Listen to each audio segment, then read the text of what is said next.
درنو لیدونکو په سلامونو مو هرکلی کوم. طالبانو اشرف غنی ته نوې وړاندیز کړی. په کابل د طالبانو تر واک وروسته طالبان په دې ان ول چې د افغانستان کارونه به ساده او اسانه وي، خو الټا د طالبانو په کابل تر واک وروسته طالبانو ته په کور دننه او بهر ګڼې ستونزې راولاړې شوې. دوی اوس ان دي چې د کابل څانګیز یا اداري کارونه ساده پر مخ نه ځي، نو ځکه یې اشرف غنی ته وړاندیز وکړ.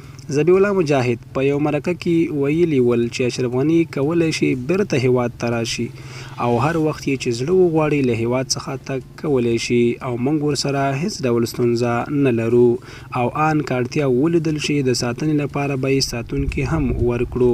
خو د افغانستان ټولیز وګړي ډیر کې دا غواړي چې اشرف غنی دی بیرته راوغوښتل شي او د افغانستان په وټیزه یا اقتصادي برخه کې د ترې کار واخیستل شي. د شنونکو په ان د اشرف غنی راتګ به طالبانو ته سیاسي مشروعیت هم ورکړي.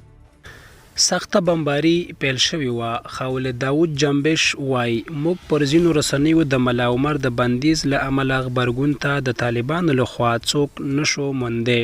دغه بندیز په بامیانو کې د بودا د سترو پرژیو یا مجسمو تر ډنګولو وروسته د نړیوالو رسنیو په پراخو رپوټونو لګول شوی وو. د 2001 زیږدیز کال د اکتوبر 9 همدا نن شپه وه چې ولسمشر بوش د طالبانو د سکونولو لپاره د پراخو هوایي بمباریو لارښوونه وکړه. طالبان سخت سرسام شوي وو، په خپلو منځو کې اړیکې ګډوډ شوي وو او د غږ رسولو یوازینۍ لاره ورته همدا نړیوالې رسنۍ پاتې وي. شپه وه سهارنۍ خپرونې ته په کار بوخت وم چې د سنبالخونې یا دفتر ټلۍ وکړنګېده. له هغې خوا ملا امیر خان متقي وو چې ما ورسره له 1996 زیږدیز کال په کندهار کې له کتنې وروسته پیژندګلوي درلوده.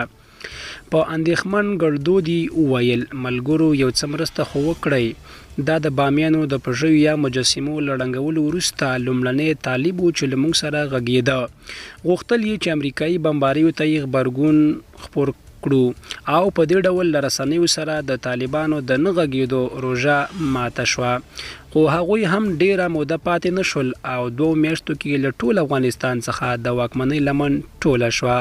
له دغه لوست څخه به څه زده کړه شوي وي، لوی څښتن به ترې خبر وي. کمال خان بند او د ولسمشر د وژلو پلان. محبوب شاه محبوب لیکي د کمال خان بند د پرانیست غونډې ته یوازې یوه ورځ پاتې وه.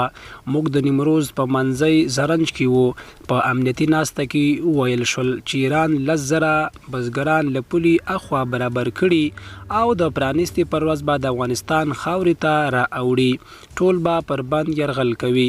دویم پلان دا دی چې د غونډې له پیل سره سم د کمال خان پر بند توغندي راځي. دا زموږ لپاره هیښوونکی خبر وو. د نیمروز امنیتي پازوالانو وویل چې باید مخکې له مخکې چمتو اوسو. که اکر په همدې ډول وي نو د ولسمشر راتګ ستونزمن دی. د ولسمشر د ځانګړي ځواک یا ګارد مرستیال وویل چې زموږ امنیتي ځواکونه یوازې د بند شاوخوا سیمو امنیت نیولی شي، نور کار د پوځ اربکیانو یا پولیسانو او پولیساتو ځواکونو دی.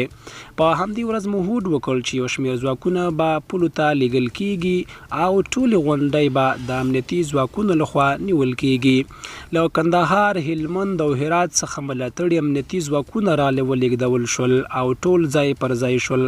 د پیښېدونکو ګواښونو په اړه مو له مشرانو سره معلومات ګډ کړل او ګهیځ یا سهار وختي له زرن څخه کمال خان بند ته ورسېدو.